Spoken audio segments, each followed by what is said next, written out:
உங்களுக்கு விருது வழங்க முடிவு செய்திருக்கிறோம், அந்த நிகழ்வில் பங்கேற்க வேண்டும் என்று அழைப்பு விடுத்தார்.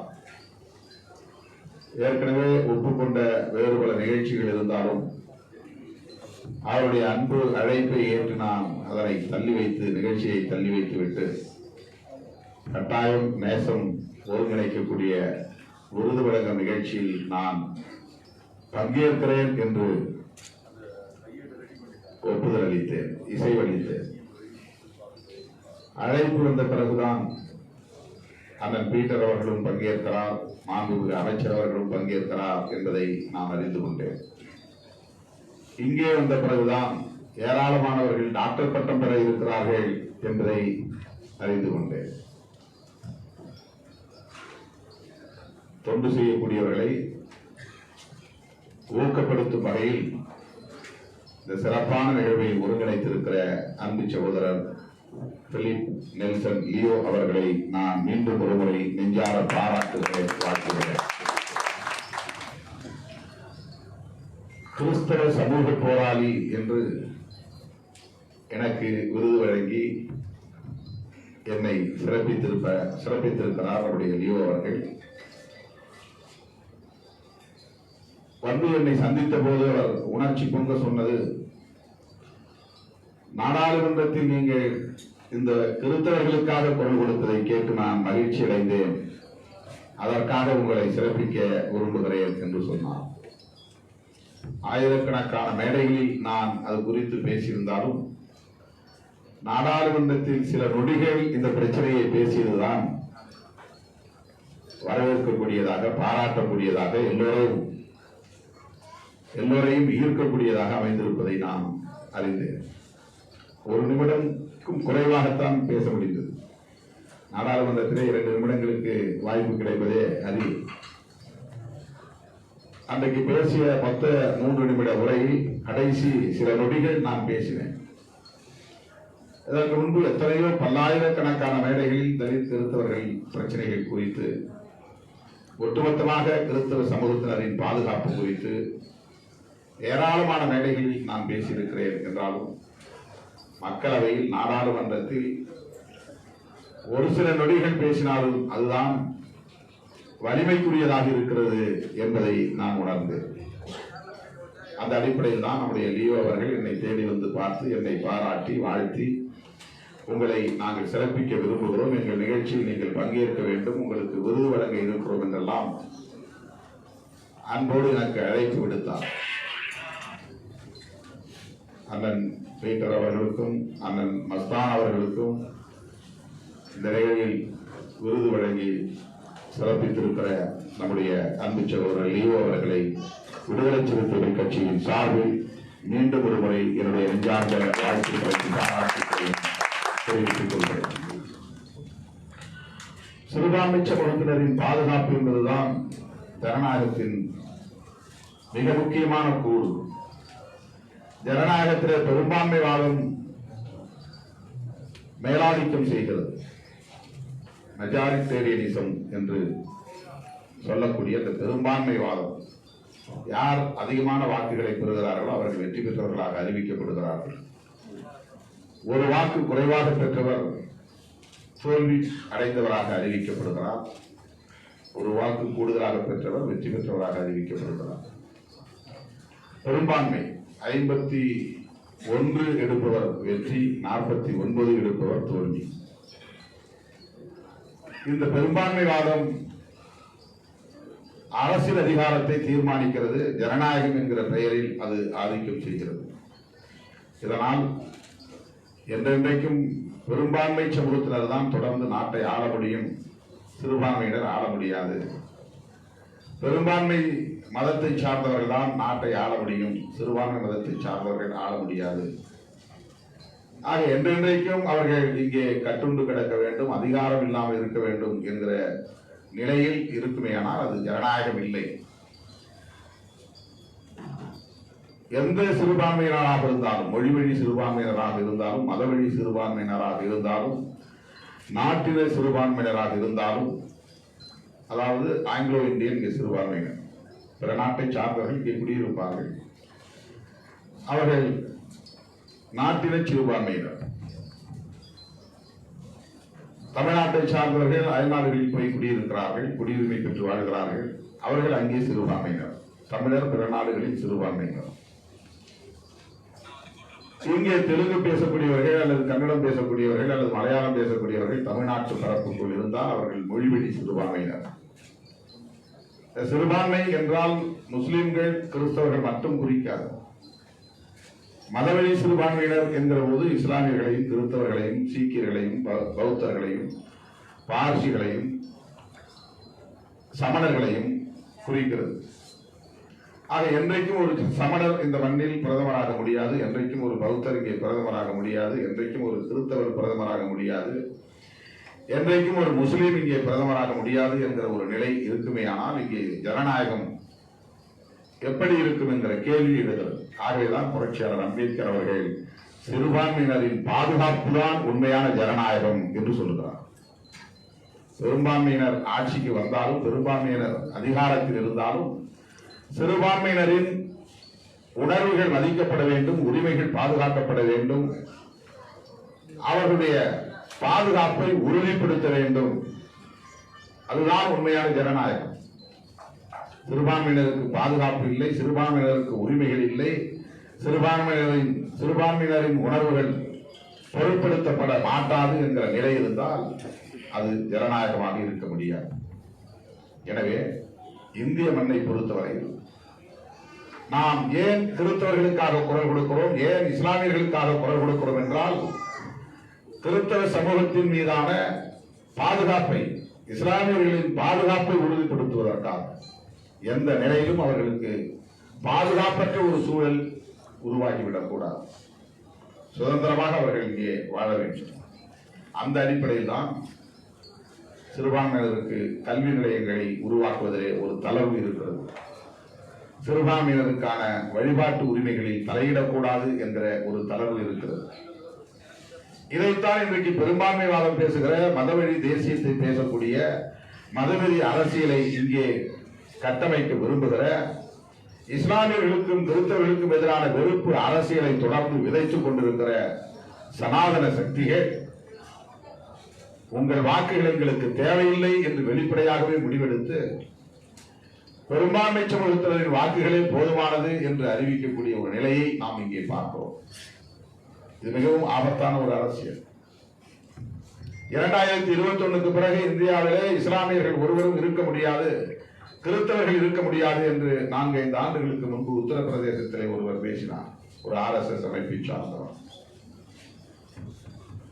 கர்வாப்சி என்ற ஒரு முழக்கத்தை இங்கே முன்வைத்தார்கள். எல்லோரும் தாய் மதத்துக்கு திரும்புங்கள், உங்களுடைய தாய் மதம் இந்து மதம் தான், நீங்கள் இஸ்லாத்துக்கு மாறியது தவறு, கிறிஸ்தவத்தை ஏற்றுக்கொண்டது தவறு, நீங்கள் எல்லோரும் மறுபடியும் இந்துக்களாக மாற வேண்டும் என்று அச்சுறுத்துகிறார்கள். யாரும் எந்த மதத்தையும் ஏற்றுக்கொள்ளலாம், யாரும் எந்த கடவுளையும் வழிபாடு செய்யலாம், யாரும் எந்த மதத்திலிருந்தும் இன்னொரு மதத்திற்கு மாறலாம். இதுதான் ஜனநாயகம், இதுதான் லிபர்ட்டி. இதைத்தான் அரசியலமைப்பு சட்டம் சொல்கிறது. இதைத்தான் புரட்சியாளர் அம்பேத்கர் அவர்கள் அரசியலமைப்பு சட்டத்தின் மூலமாக உறுதிப்படுத்தி இருக்கிறார்.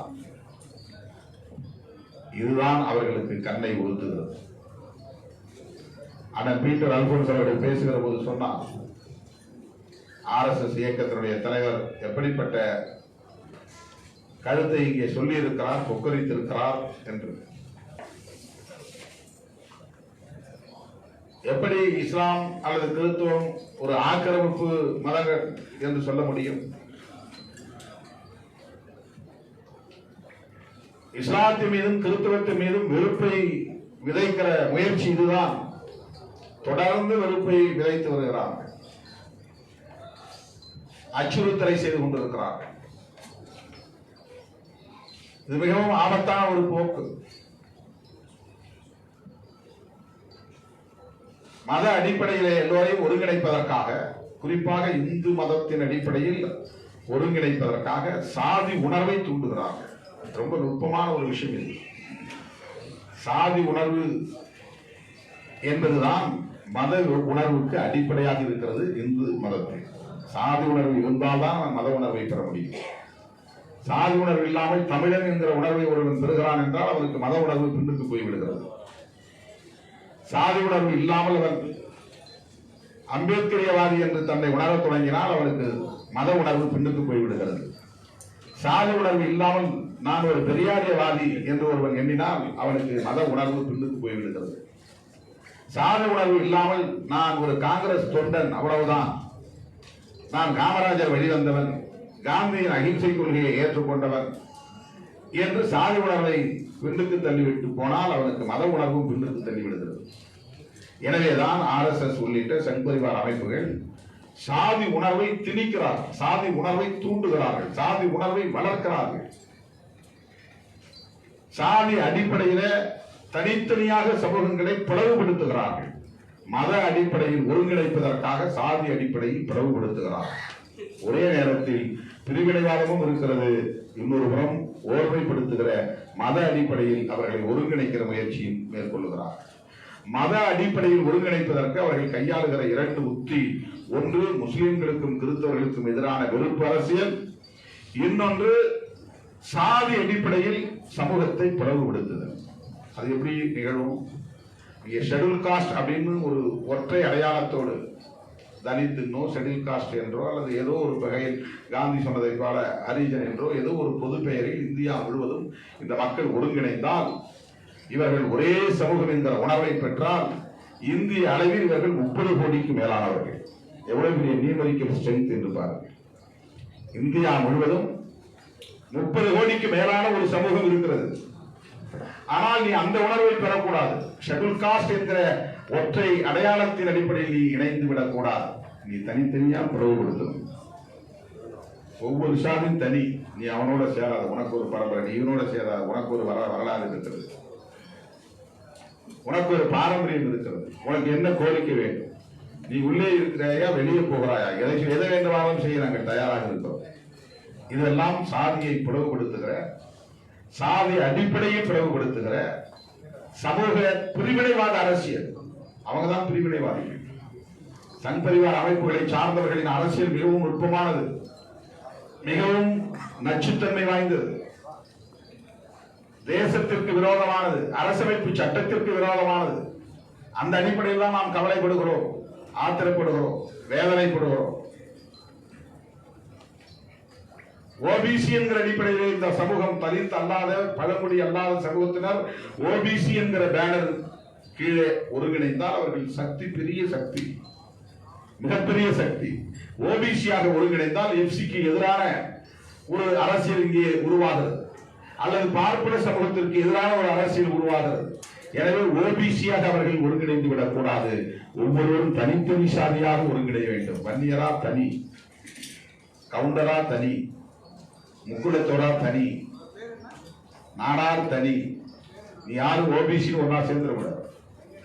ஓபிசி என்கிற அடிப்படையில் ஒருங்கிணைந்தால் நியூமெரிக்கல் ஸ்ட்ரெங்த், ஒரு எண்ணிக்கை பலம் இந்திய அளவிலே ஒருங்கிணைகிற போது ஃபார்வர்ட் கம்யூனிட்டிஸ் என்று அழைக்கப்படுகிற அல்லது பார்ப்பனர்கள் என்று அழைக்கப்படுகிற சமூகத்தினர் தனிமைப்படுத்தப்படுவார்கள்.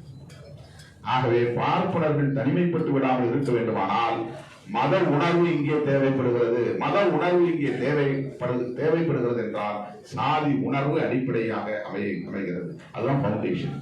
ஒவ்வொருத்தரும் சாதி உணர்வு தூண்டிட்டே இருக்கும். நீ இந்த சாதி, நீ இந்த சாதி, நீ இந்த சாதி, சாதி பெருமைகளை சொல்லிட்டே இருக்கும். இந்த சாதி பெருமையை சொல்ல சொல்ல மத உணர்வு மேலோங்கி, அந்த மத உணர்வு என்னவாக மாறுகிறது என்றால் சாதி அடிப்படையிலான சிறுபான்மை சமூகத்தினரை, பார்ப்பன அல்லது பிராமண சமூகத்தினரை அது பாதுகாக்கிறது. எந்த இடத்திலும் முஸ்லிம்கள் தங்களை சிறுபான்மையினர் என்று சொல்லிக் கொள்வதை போல, கிறிஸ்தவர்கள் தங்களை சிறுபான்மையினர் என்று சொல்லிக் கொள்வதை போல, என்றைக்காவது ஒரு நாள் ஒரு பிராமணர் சமூகத்தை சார்ந்த தலைவர் நாங்கள் தான் இந்தியாவில் சிறுபான்மையினராக இருக்கிறோம், எங்களுக்கு பாதுகாப்பு தேவை என்று சொல்லி இருக்கிறார்களா? 3% பேர் என்று சொல்லுகிறோமே, என்றைக்காவது அவர்கள் வாயா நாங்கள் சிறுபான்மையினர் அப்படின்னு சொல்லக்கூடிய நிலை இருக்கிறதா? ஏன் இல்லை? ஏனென்றால் ஓபிசியை அல்லது ஷெட்யூல் காஸ்ட் சாதி உணர்வு உள்ளவர்களை எல்லாம் ஒருங்கிணைத்து நாம் அனைவரும் இந்துக்கள் என்கிற போர்வையில் அவன் பெரும்பான்மையாகி விடுகிறான். இந்த நுட்பத்தை புரிந்து கொண்டவர் புரட்சியாளர் அம்பேத்கர், இந்த நுட்பத்தை புரிந்து கொண்டவர் தந்தை பெரியார், இந்த நுட்பத்தை புரிந்து கொண்டவர் கான்ஷிரா, இந்த நுட்பத்தை புரிந்து கொண்டவர் ஜோதிபா பூலே. அதனால்தான் அவர்கள் ஆரியரா ஆரியர் அல்லாதவர்களா, பிராமணர்களா பிராமணர் அல்லாதவர்களா என்ற அரசியலை முன்னெடுத்தார்கள். இன்னைக்கு நீங்க உச்ச நீதிமன்றத்தில் அவங்க 100% நீதிபதிகளாக இருக்கிறார்கள். ஒரு ஓபிசி கூட கிடையாது. ஏன் ஓபிசி இல்லைன்னு இந்த ஓபிசி தலைவர்கள் யாரும் போராடுறது? உச்ச நீதிமன்றத்தில் நாங்கள் ஏன் நீதிபதிகளாக முடியவில்லை, இதற்கு என்ன காரணம் என்று போராடுவதற்கு பதிலாக திருமாவளவன் இங்க ஏன் கொடியேற்றுறான், அதை உடைச்சு தள்ளிட்டு போராடுறான். திருமாவளவன் ஒரு இடத்துல போய் கொடியேற்றுறது அவங்களுக்கு பிரச்சனையா இருக்கே தவிர உச்ச நீதிமன்றத்தில் நம் சமூகத்தை சார்ந்தவர்கள் ஒரு நீதிபதியாக முடியவில்லை என்கிற கவலை அவனுக்கு இல்லை, அந்த தலைவருக்கே இல்லை. தலைவருக்கே இல்லை என்று கூட அவனை பின்பற்றக்கூடிய உச்ச நீதிமன்றத்தில் நீதிபதிகள் இல்லை, உயர் நீதிமன்றத்தில் நீதிபதிகள் இல்லை, பல்கலைக்கழகங்களில் துணைவேந்தர் பதவிகளில் இல்லை, ஓபிசி எண்ணிக்கை மிக குறைவாக இருக்கிறது. ஐஐடியில் டைரக்டராக முடியவில்லை, எய்ம்ஸில் டைரக்டராக முடியவில்லை. அதுபோன்ற உயர்ந்த கல்வி நிறுவனங்களில் ஓபிசி சமூகத்தை சார்ந்தவர்களே பதவிக்கு வர முடியாத நிலை இங்கே இருக்கிறது. இத்தனை ஆண்டுகளுக்கு பிறகு இந்த நாடு விடுதலை அடைந்த பிறகும் அதை எதிர்த்து போரிடுவதற்கு வக்கில்லாத தலைவர்களாக இன்றைக்கு சாதி உணர்வுள்ள தலைவர்கள் இருக்கிறார்கள். அந்த சமூகத்தை தவறாக வழிநடத்திக் கொண்டிருக்கிறார்கள். இந்த யதார்த்தத்தை நாம் புரிந்து கொள்ள வேண்டும். ஆனா திருமாவளவன் இங்க வண்டி கட்டிக்கிட்டு கொடி கட்டிக்கிட்டு வண்டியில போகக்கூடாது, பொது இடத்துல எல்லோரும் கொடியேற்ற இடத்துல இப்போ திருமாவளவன் கொடியேற்றக்கூடாது. இதுதான் இப்போ பெரிய பிரச்சனையாவே இருக்குது. இந்த நாட்டையே கூறப்பட்டு விற்றுக் கொண்டிருக்கிறது மோடி கும்பல், ஒட்டுமொத்த பொதுத்துறைகளையும் விற்றுக் கொண்டிருக்கிறது, கார்பரேட் மயமாக்கி கொண்டிருக்கிறது, எல்லாவற்றையும் கார்பரேட்டுக்கு கொடுத்துக் கொண்டிருக்கிறார்கள். இந்த நாடே திருடு போய் கொண்டிருக்கிற சூழலில் அதை எதிர்த்து போராடுவதற்கு இங்கே யாரும் முன்வரவில்லை. ஆனால் திருமாவளவன் வண்டியிலே கொடி கட்டி கொண்டு போவதுதான் கண்ணை உறுத்துகிறது, கல்லெடுத்து அடிக்கிறார்கள். எப்படி இந்த சமூகம் உருப்படும்? சமூக நீதிக்கு எதிரான சமக்குழியை தோண்டிக் கொண்டிருக்கிறது RSS உள்ளிட்ட சங்பரிவார் கும்பல். முஸ்லிம்களுக்கு எதிரான வெறுப்பு அரசியலை விதைக்கிறது, கிறிஸ்தவர்களுக்கு எதிரான வெறுப்பு அரசியலை விதைக்கிறது. இதை எதிர்த்து ஒரு சமூக நல்லிணக்கத்திற்கு குரல் கொடுப்பதற்கு பதிலாக இந்த ஒடுக்கப்பட்டவர்கள் அரசியல் சக்தியாக மாறிவிடக் கூடாது, மண்ணில் மைந்தர்களாக இருப்பவர்கள் அரசியல் சக்தியாக மாறிவிடக் கூடாது என்றவர்கள் இந்த புறம் திரும்பி சண்டை போடுகிறார்கள் என்றால் தயவுகூர்ந்து எண்ணி பாருங்கள். மண்டல் கமிஷன் பரிந்துரை விபி சிங் ஆட்சி காலத்தில் நடைமுறைக்கு வந்தபோது ஓபிசிக்கு இடஒதுக்கீடு கொடுக்கக்கூடாது என்று வன்முறை வெறியாட்டத்தில் ஈடுபட்டவர்கள் யார்? இந்தியாவில் யாராவது ஒரே ஒரு தலித் தலைவர்கள் ராம்விலாஸ் பாஸ்வான் உடன் இருந்து அதை நடைமுறைப்படுத்துவதற்கு ஒத்துழைத்தார், எதிர்ப்பு தெரிவித்தாரா? மாயாவதி எதிர்ப்பு தெரிவித்தாரா? ராம்தாஸ் அத்வாலே எதிர்ப்பு தெரிவித்தாரா? ஆந்திராவிலே கத்தி பத்மராவ் எதிர்ப்பு தெரிவித்தாரா? தமிழகத்தில் திருமாவளவன் எதிர்ப்பு தெரிவித்தானா? இந்தியாவில் இருக்கக்கூடிய அத்தனை தலித் தலைவர்களும் ஓபிசி மக்களுக்கு இடஒதுக்கீடு வேண்டும், மண்டல் கமிஷன் பரிந்துரை நடைமுறைப்படுத்த வேண்டும் என்று துணையிருந்தார்கள். துணையிருந்த எதிரி அதற்கு வன்முறை வெறியாட்டம் நடத்திய பிஜேபி காரணிக்கு நண்பர்களா? அத்வானி தலைமையில் வன்முறை வெறியாட்டம் நடந்ததா இல்லையா? யாருக்கு இடஒதுக்கீடு கொடுக்க கூடாது என்று, எஸ்சிக்கு இடஒதுக்கீடு கொடுக்க கூடாது என்று அவனால் போராட முடியாது. ஆனால் ஓபிசிக்கு இடஒதுக்கீடு கொடுக்க கூடாது என்று வன்முறை வெறியாட்டம் நடத்திய கட்சி பிஜேபி. மண்டல் பரிந்துரை நடைமுறைப்படுத்தக் கூடாது என்று வன்முறை வெறியாட்டத்தை கட்டெழுத்துவிட்ட கட்சி பிஜேபி RSS. ஓபிசி சமூகத்தை சார்ந்த பிள்ளைகள் படிக்கக்கூடாது என்று சொன்ன பிஜேபி உங்களுக்கு எதிரியா? ஓபிசியும் ஷெட்யூல் காஸ்டும் ஒற்றுமையாக இருக்க வேண்டும் என்று சொல்லுகிற தலித் இயக்கங்கள் உங்களுக்கு எதிரியா? எண்ணி பார்க்க வேண்டாமா? தயவுகூர்ந்து எண்ணி பார்க்க வேண்டும். ஆகவே இன்றைக்கு ஓபிசி சமூகத்தையே தம்பயப்படுத்திக் கொண்டு பிராமணர் அல்லாத மோடி RSSக்கு சேவை செய்கிறார், பிராமணர் அல்லாத அமித்ஷா RSSக்கு சேவை செய்கிறார். அதனால்தான் மோகன் பகவத் உட்கார்ந்து கொண்டிருக்கிறார், மோடி நின்று கொண்டு பேசுகிறார். மோகன் பகவத் பிரதமரை விட பெரிய பதவியில் உள்ளவரா? இந்தியாவின் மிக முக்கியமான பதவியில் இருக்கிறாரா? குடியரசுத் தலைவர் வருகிற போது RSS தலைவர்கள் கால் மேல் கால் போட்டு உட்கார்ந்து இருக்கிறார்கள், குடியரசுத் தலைவர் நின்று கொண்டிருப்பதை போன்ற படத்தை நாம் பார்க்கிறோம். இதை விட வேறு அவமானம் வேறு என்னவாக இருக்க முடியும்? இந்தியாவின் முதல் குடிமகன் குடியரசுத் தலைவர், அவரை எப்படி அவமதிக்க முடியும்? அப்படி அவமதிக்கக்கூடிய நிலை இங்கே இருப்பதற்கு என்ன காரணம்? பிஜேபி தீர்மானிக்கவில்லை, RSS தான் தீர்மானிக்கிறது. அடுத்த பிரதமர் யார் என்பதை மோடியா அல்லது வேறு ஆளா என்பதை பிஜேபி தீர்மானிக்காது, RSS தான் தீர்மானிக்கும். எப்பவே எழுத ஆரம்பிச்சிட்டாங்க, யோகி ஆதித்யநாத் தான் அடுத்த பிரதமர் வேட்பாளர் என்று. 2024 தேர்தலிலாவது நாம் விழித்துக் கொள்ள வேண்டும். தமிழ்நாட்டில் மட்டுமல்ல, இந்தியா முழுவதும் விழித்துக் கொள்ள வேண்டும். Schedule caste, schedule tribes, BC, MBC, minorities, இந்த கன்சாலிடேஷன் என்பது ரொம்ப முக்கியமானது, ஒருங்கிணைய வேண்டும். இந்தியா முழுவதும் ஒருங்கிணைய வேண்டும். எப்பாடுபட்டாவது அவர்கள் மீண்டும் ஆட்சிக்கு வருவதை தடுத்தால் மட்டும்தான் இந்த நாட்டை காப்பாற்ற முடியும், ஜனநாயகத்தை காப்பாற்ற முடியும், இந்திய அரசமைப்பு சட்டத்தை காப்பாற்ற முடியும், சிறுபான்மை சமூகத்தினரின் நலன்களை காப்பாற்ற முடியும். இல்லையே இந்த நாட்டை எந்த சக்தியாலும் காப்பாற்ற முடியாது என்கிற ஒரு சூழல் அமைந்துவிடும் என்பதை சொல்லி, சிறுபான்மையினரின் நலன்களுக்காக விடுதலை சிறுத்தைகள் கட்சி இன்றைக்கு நேற்றைக்கு அல்ல, இது தொடங்கிய நாளில் இருந்தே குரல் கொடுத்து வருகிற ஒரு பேரியக்கம்.